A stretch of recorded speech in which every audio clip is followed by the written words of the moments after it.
Deputy CM Pawan Kalyan సార్కి అర్జెంటుగా దేవాదాయ శాఖ అప్పచెప్పాలని డిమాండ్ చేస్తూ ఉన్నారు సిపిఐ సీనియర్ నేత రామకృష్ణ సార్. ప్రశ్నించడానికే పుట్టిన పవన్ ఇప్పుడు ఎందుకు నోరు తెరవడం లేదు? కమాన్ మాట్లాడు, ప్రశ్నించు అని నిలదీస్తున్నారు ఆయన. నమస్తే సార్. ఏంది సార్ అట్లా కోపంగా ఉండరు?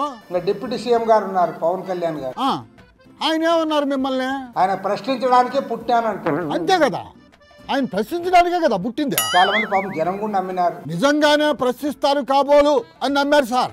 పాపం వాళ్ళు తప్పే ఉంది చెప్పండి. ఇప్పుడు నువ్వు ప్రశ్నించడం మానేసి పరిపాలన చేయడం కూడా మానేసి నువ్వు గుళ్ళు గోపురాలు తిరుగుతా ఉంటే అంటే గుళ్ళు గోపురాలు తిరగొద్దంటారే ఏందా? అంటే గుళ్ళు గోపురాలు తిరగకూడదని నేనేమన్నా. మరి ఏది సార్ మీరు అనేది?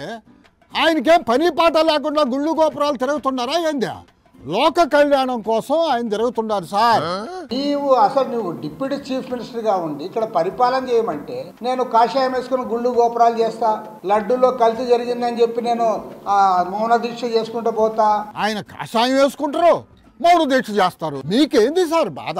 ఈ రాష్ట్రానికి ఒక గుళ్ళు గోపురాలు తిరగడానికి ఉప ముఖ్యమంత్రి అవసరమా? ఉప ముఖ్యమంత్రిగా ఉన్నారు కాబట్టే గుళ్ళు గోపురాలు తిరుగుతున్నారు సార్. లేదు నేను ఖచ్చితంగా గవర్నమెంట్ లో ఉండాలి అని అంటే నువ్వు దేవాదాయ శాఖ ఇస్తే బాగుంది. ఏంది దేవాదాయ శాఖ ఇయ్యాలా? ఎవరికి? పవన్ కళ్యాణ్ సార్కి.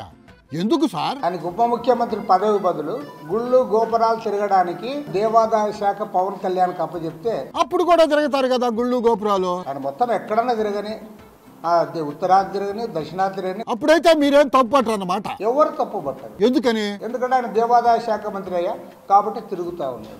ఓమ్మో ఓమ్మో భలే పెట్టారు కదా సార్ ఫిట్టింగ్.